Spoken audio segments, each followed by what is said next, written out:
ആദ്യത്തെ ക്വസ്റ്റ്യൻ നോക്കാം. പ്രാചീന മലയാളം എന്ന കൃതിയുടെ രചയിതാവ്. പ്രാചീന മലയാളം എന്ന കൃതിയുടെ രചയിതാവ് ആരാണ്? ചട്ടമ്പി സ്വാമികളാണ്. അദ്ദേഹത്തിൻ്റെ മറ്റു കൃതികൾ ഏതൊക്കെയാണ്? പ്രശസ്തമായ മറ്റു കൃതികൾ ഏതൊക്കെയാണ്? ആദിഭാഷ, വേദാധികാര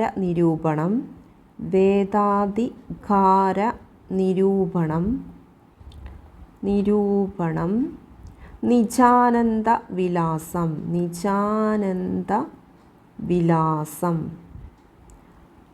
അദ്വൈത ചിന്താപദ്ധതി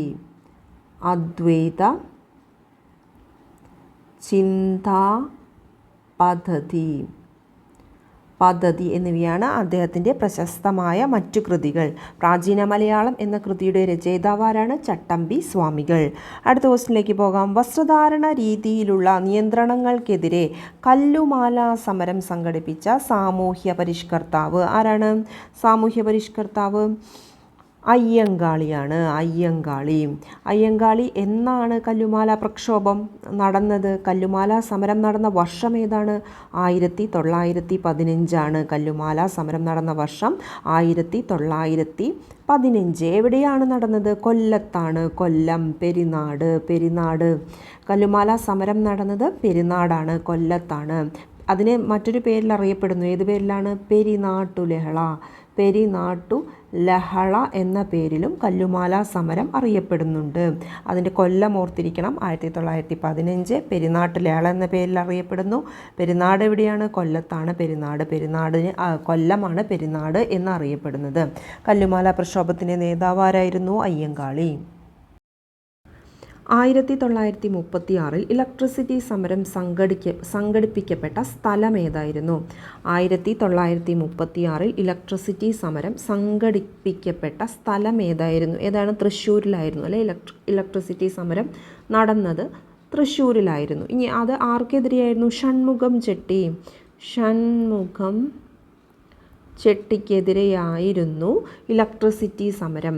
കാരണം എന്തായിരുന്നു? ഈ തൃശ്ശൂരിൽ വിദ്യുച്ഛക്തി വിതരണം, അതായത് കറണ്ട് വിതരണം നടത്തുന്നതിന് സ്വകാര്യ കമ്പനിക്ക് അനുവാദം കൊടുത്തു.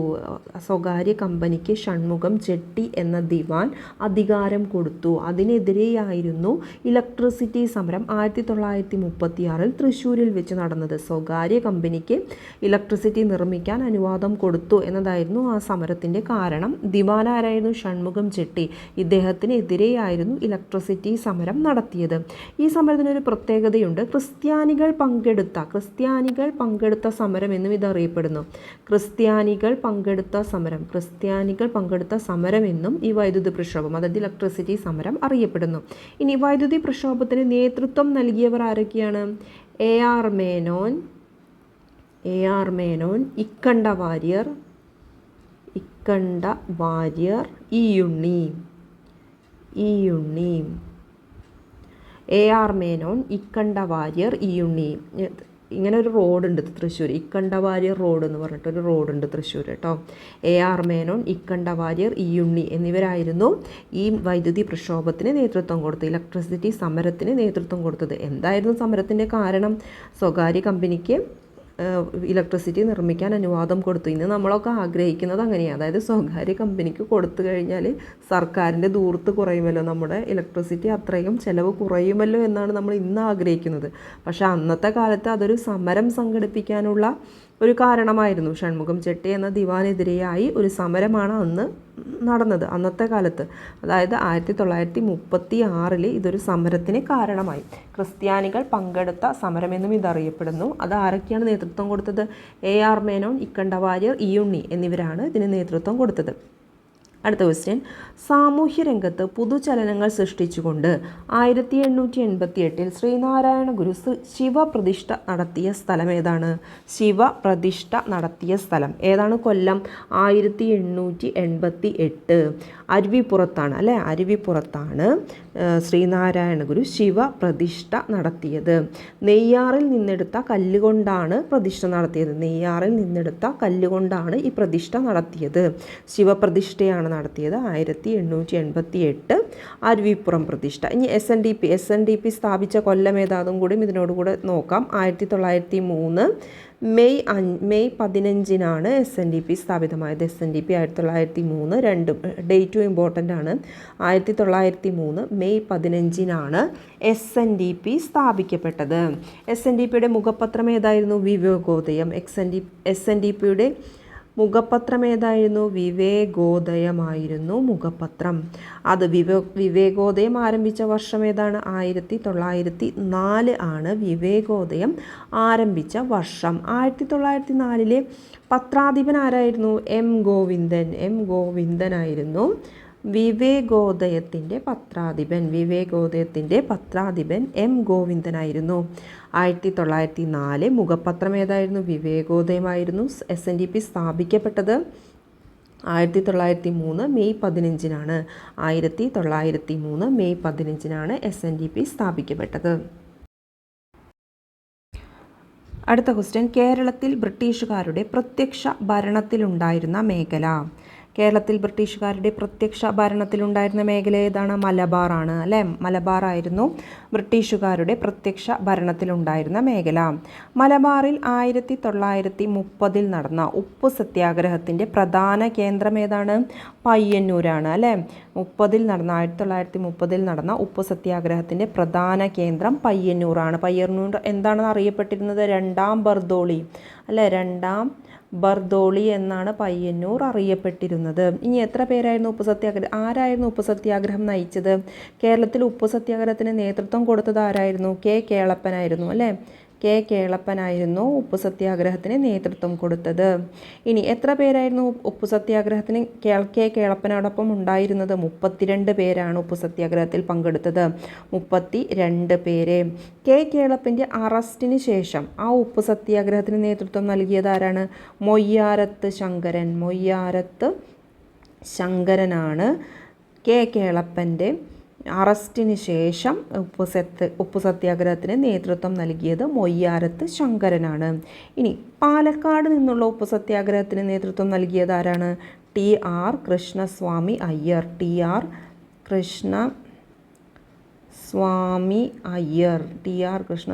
അയ്യറാണ് പാലക്കാട് നിന്നുമുള്ള ഉപ്പ് സത്യാഗ്രഹത്തിന് നേതൃത്വം കൊടുത്തത്. ഇനി ഉപ്പ് സത്യാഗ്രഹത്തെ തുടർന്ന് നിരാഹാരം നടത്തി മരണപ്പെട്ട ഒരു സത്യാഗ്രഹിയുണ്ട്. അതാരാണ്? AC കുഞ്ഞിരാമൻ അടിയോടിയാണ് ഉപ്പ് സത്യാഗ്രഹത്തെ തുടർന്ന് നിരാഹാരം നടത്തി മരണപ്പെട്ട സത്യാഗ്രഹി ആരാണ്? AC കുഞ്ഞിരാമൻ അടിയോടി. നിരാഹാരത്തെ തുടർന്നാണ്, ഉപ്പ് സത്യാഗ്രഹത്തിന് ശേഷമുള്ള നിരാഹാരത്തെ തുടർന്ന് മരണപ്പെട്ട സ്വാതന്ത്ര്യ സമര സേനാനി ആരാണ്? AC കുഞ്ഞിരാമൻ അടിയോടി. ഇനിയും ഉപ്പ് സത്യാഗ്രഹ സമയത്ത് ആലപിച്ച ഗാനം ഏതാണ്? വരിക വരിക സഹചരെ എന്ന ഗാനമാണ് ആലപിച്ചത്. ഈ ഗാനം ആരെഴുതിയതാണ്? അംശി നാരായണപിള്ളയാണ് ഈ ഗാനം എഴുതിയത്.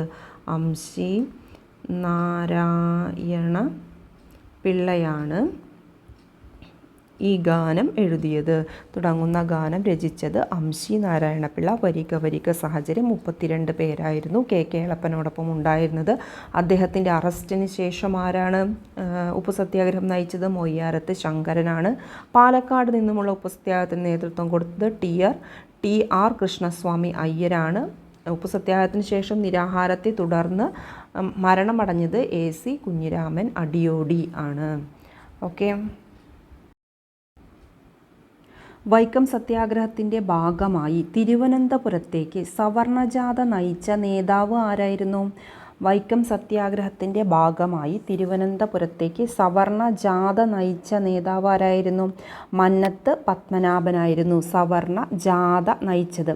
ആരുടെ നിർദ്ദേശപ്രകാരമായിരുന്നു? ഗാന്ധിജിയുടെ അല്ലേ? ഗാന്ധിജിയുടെ നിർദ്ദേശപ്രകാരമാണ് മന്നത്ത് പത്മനാഭൻ സവർണ ജാഥ നയിച്ചത്. ഇനി വൈക്കം സത്യാഗ്രഹം എന്നായിരുന്നു നടന്നത്? 1924 മാർച്ച് 30 വൈക്കം സത്യാഗ്രഹം ആരംഭിച്ചത്. 1924 മാർച്ച് 30 ഇന്ത്യയിൽ അയിത്തത്തിനെതിരായി നടന്ന ആദ്യത്തെ സംഘടിത കലാപം. ഇന്ത്യയിൽ അയിത്തത്തിനെതിരായി നടന്ന ആദ്യത്തെ സംഘടിത കലാപം എന്ന് ചോദിച്ചാൽ അതേതായിരുന്നു? വൈക്കം സത്യാഗ്രഹം.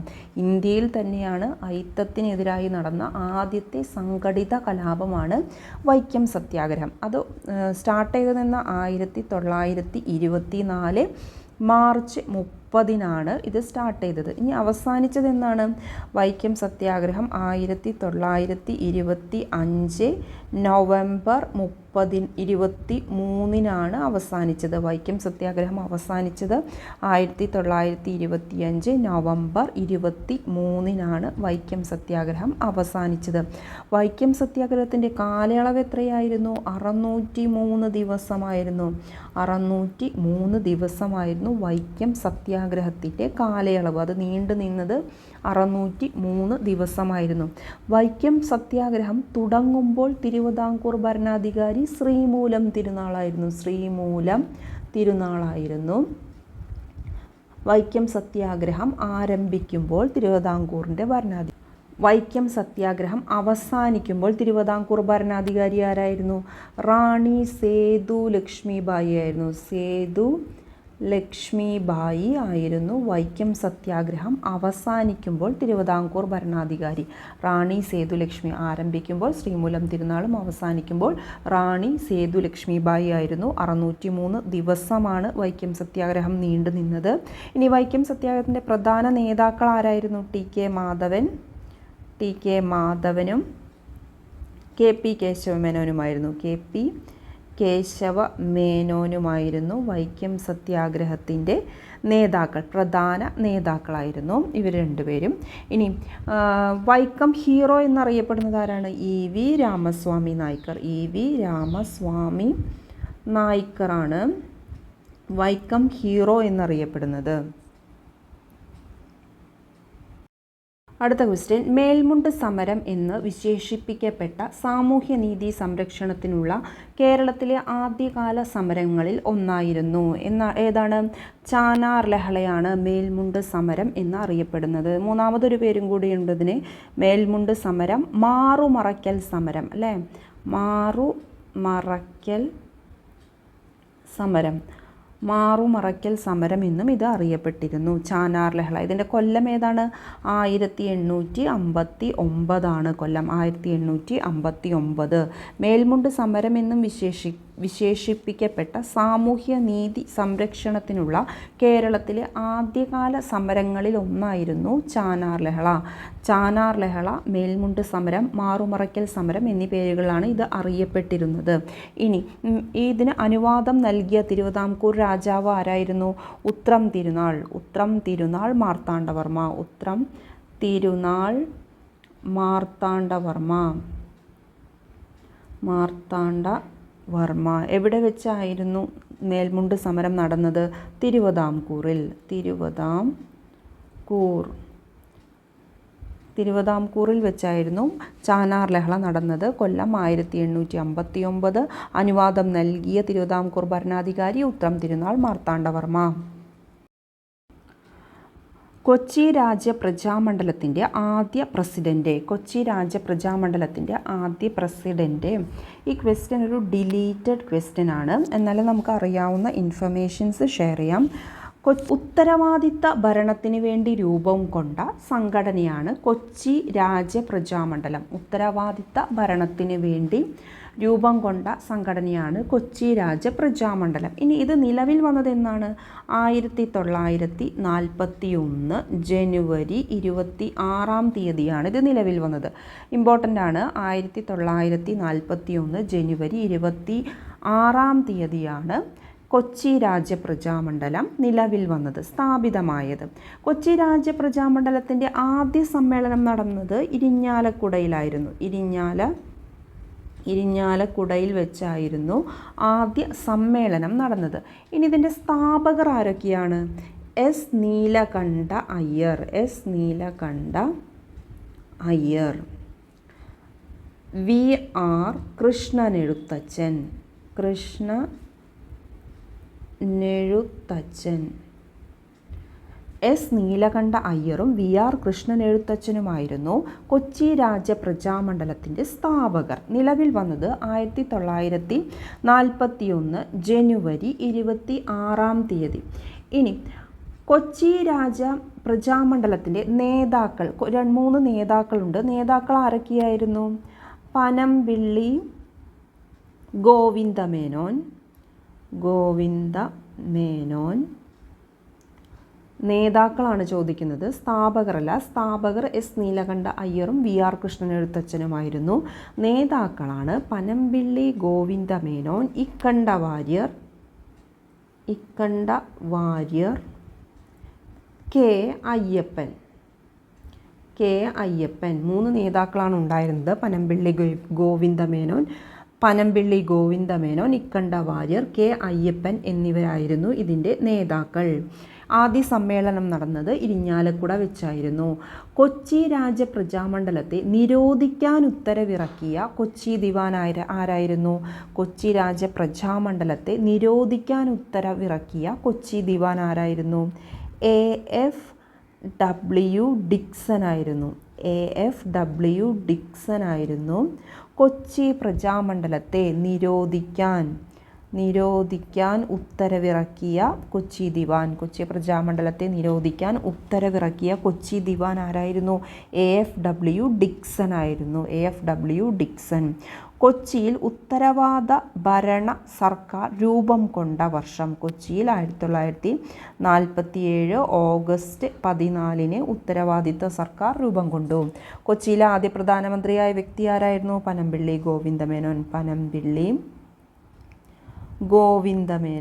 ഗോവിന്ദമേനോനായിരുന്നു കൊച്ചിയിലെ ആദ്യ പ്രധാനമന്ത്രിയായ വ്യക്തി. കൊച്ചി രാജപ്രജാമണ്ഡലത്തിൻ്റെ അവസാന വാർഷിക സമ്മേളനം തൃശ്ശൂരിൽ വെച്ചായിരുന്നു. അവസാന വാർഷിക സമ്മേളനം നടന്നത് തൃശ്ശൂരിൽ, ആദ്യത്തെ സമ്മേളനം നടന്നത് ഇരിഞ്ഞാലക്കുട, അവസാന സമ്മേളനം തൃശ്ശൂര്. രൂപം കൊണ്ടത് 1941 ജനുവരി 26. ഇമ്പോർട്ടൻ്റ് ആണ്. ആരൊക്കെയായിരുന്നു സ്ഥാപകർ? S Neelakanta Iyer, V R Krishnan Ezhuthachan. ആരൊക്കെയായിരുന്നു നേതാക്കൾ? പനമ്പിള്ളി ഗോവിന്ദമേനോൻ, ഇക്കണ്ട വാര്യർ, കെ അയ്യപ്പൻ. ഇനി നിരോധിക്കാൻ ഉത്തരവിറക്കിയ ദിവാൻ ആരായിരുന്നു? AFW ഡിക്സൺ ആയിരുന്നു നിരോധിക്കാൻ ഉത്തരവിറക്കിയ ദിവാൻ. ഇനി ഉത്തരവാദിത്ത സർക്കാർ അതിനുശേഷം രൂപം കൊണ്ടത്, കൊച്ചിയിലെ ഉത്തരവാദിത്ത സർക്കാർ അതിനുശേഷം രൂപം കൊണ്ടത് 1947 ഓഗസ്റ്റ് 14 ആരായിരുന്നു കൊച്ചിയിലെ പ്രധാനമന്ത്രി? പനമ്പിള്ളി ഗോവിന്ദമേനോനായിരുന്നു കൊച്ചിയിലെ ആദ്യത്തെ പ്രധാനമന്ത്രി. അടുത്ത ക്വസ്റ്റ്യൻ, കീഴാരിയൂർ ബോംബ് കേസുമായി ബന്ധപ്പെട്ട നേതാവ്. കീഴാരിയൂർ ബോംബ് കേസുമായി ബന്ധപ്പെട്ട നേതാവ് ആരാ? ഡോക്ടർ KB മേനോനാണ് കീഴാരിയൂർ ബോംബ് കേസുമായി ബന്ധപ്പെട്ട നേതാവ്. ചട്ടമ്പിസ്വാമിയുടെ പ്രധാന കൃതി ഏതാണ്? പ്രാചീന മലയാളം. കുണ്ടറ വിളംബരം നടന്ന വർഷം ഏതാണ്? 1809 ജനുവരി 11. ഇമ്പോർട്ടൻ്റ് ആണ് കേട്ടോ. 1809 ജനുവരി 11 കുണ്ടറ വിളംബരം പുറപ്പെടുവിച്ചത്. ആരാണ്? വേലുത്തമ്പി ദളവയാണ് കുണ്ടറ വിളംബരം നടത്തിയ വർഷം. കല്ലുമാല സമരം നയിച്ചത് ആരാണ്? അയ്യങ്കാളിയാണ് കല്ലുമാല സമരം നയിച്ചത്.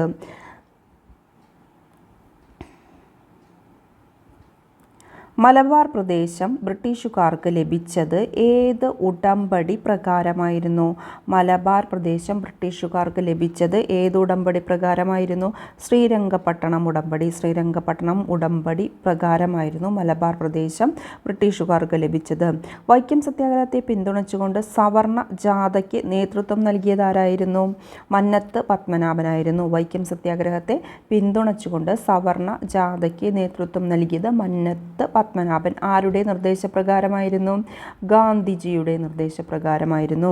ശ്രീനാരായണ ഗുരുവിൻ്റെ നേതൃത്വത്തിൽ സർവമത സമ്മേളനം നടന്ന സ്ഥലം ഏതായിരുന്നു? സർവമത സമ്മേളനം ആലുവയിലായിരുന്നു. കൊല്ലം ഏതായിരുന്നു? 1924 ആലുവയിൽ ശ്രീനാരായണ ഗുരുവിൻ്റെ നേതൃത്വത്തിൽ സർവമത സമ്മേളനം നടന്നത്. അടുത്ത ക്വസ്റ്റ്യൻ, താഴെ തന്നിരിക്കുന്നവയിൽ ശ്രീനാരായണ ഗുരുവുമായി ബന്ധമില്ലാത്ത കാര്യം ഏത്? ശ്രീനാരായണ ഗുരുവുമായി ബന്ധമില്ലാത്ത കാര്യമാണ് നമുക്ക് നോക്കേണ്ടത്. ആലുവ മണപ്പുറത്ത് ശിവലിംഗ പ്രതിഷ്ഠ നടത്തി, ഇല്ല അല്ലെ, ആലുവയിലല്ല, അരുവിപ്പുറത്താണ് പ്രതിഷ്ഠ നടത്തിയിരിക്കുന്നത്. ആലുവയിൽ എന്താണ്, 1924 സർവമത സമ്മേളനമാണ് നടന്നിരിക്കുന്നത്. അരുവിപ്പുറം പ്രതിഷ്ഠ എന്നാണ് 1888 ശ്രീനാരായണ ഗുരു അരുവിപ്പുറം പ്രതിഷ്ഠ നടത്തിയിരിക്കുന്നത്. ആലുവ മണപ്പ്. അപ്പോൾ ഇതാണ് ഇതിൽ ശരിയല്ലാത്ത പ്രസ്താവന.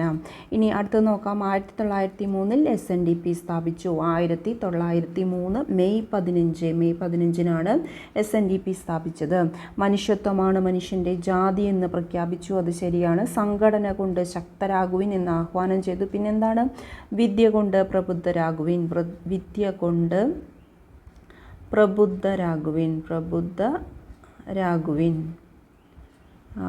എന്നാണ് അദ്ദേഹത്തിൻ്റെ ആഹ്വാനങ്ങൾ. മനുഷ്യത്വമാണ് മനുഷ്യൻ്റെ ജാതി, സംഘടന കൊണ്ട് ശക്തരാകുക എന്ന ആഹ്വാനം ചെയ്തു, വിദ്യ കൊണ്ട് പ്രബുദ്ധരാകുവിൻ. ഈ 3 എണ്ണമാണ് അദ്ദേഹത്തിൻ്റെ ആഹ്വാനങ്ങൾ. അരുവിപ്പുറം പ്രതിഷ്ഠയാണ് 1888 നടന്നിരിക്കുന്നത്. ആലുവയിൽ സർവമത സമ്മേളനമാണ് നടന്നിരിക്കുന്നത് 1924. സമപന്തി ഭോജനം നടത്തിയ കേരളത്തിലെ സാമൂഹ്യ പ്രവർത്തകൻ ആരായിരുന്നു സമപന്തി ഭോജനം നടത്തിയത്? വൈകുണ്ഠസ്വാമികളായിരുന്നു. വൈകുണ്ഠസ്വാമികളാണ് സമപന്തി ഭോജനം നടത്തിയ കേരളത്തിലെ നവോത്ഥാന നായകൻ അല്ലേ, കേരളത്തിലെ സാമൂഹ്യ പ്രവർത്തകൻ. ഇനി സമത്വ സമാജം സ്ഥാപിച്ചത് വൈകുണ്ഠസ്വാമികളാണ്. സമത്വ സമാജം സ്ഥാപിച്ചത് വൈകുണ്ഠസ്വാമികളാണ്. ഏത് വർഷമാണ്? 1836 സമത്വ സമാജം സ്ഥാപിച്ചത്. ഇനി വേല ചെയ്താൽ കൂലി കിട്ടണം, വേല ചെയ്താൽ കൂലി കിട്ടണം എന്ന മുദ്രാവാക്യം മുഴക്കിയത് ആരായിരുന്നു? വൈകുണ്ഠസ്വാമികൾ തന്നെയായിരുന്നു. വേല ചെയ്താൽ കൂലി കിട്ടണം എന്ന മുദ്രാവാക്യം മുഴക്കിയത്. ഇനി അദ്ദേഹത്തിൻ്റെ പ്രമുഖമായ കൃതികൾ ഏതൊക്കെയാണ്? അഖിലത്തിരുട്ട്,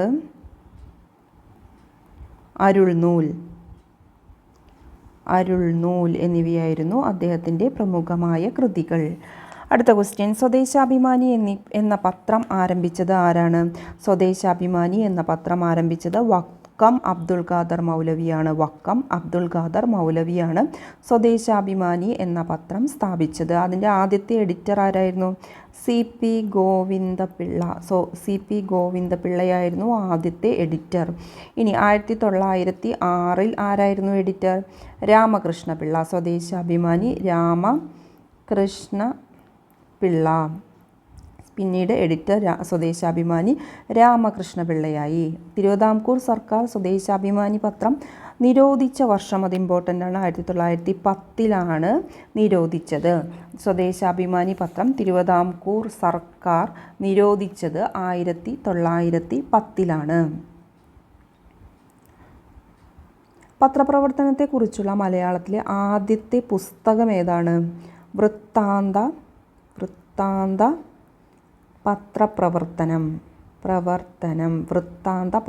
പത്രപ്രവർത്തനമാണ്.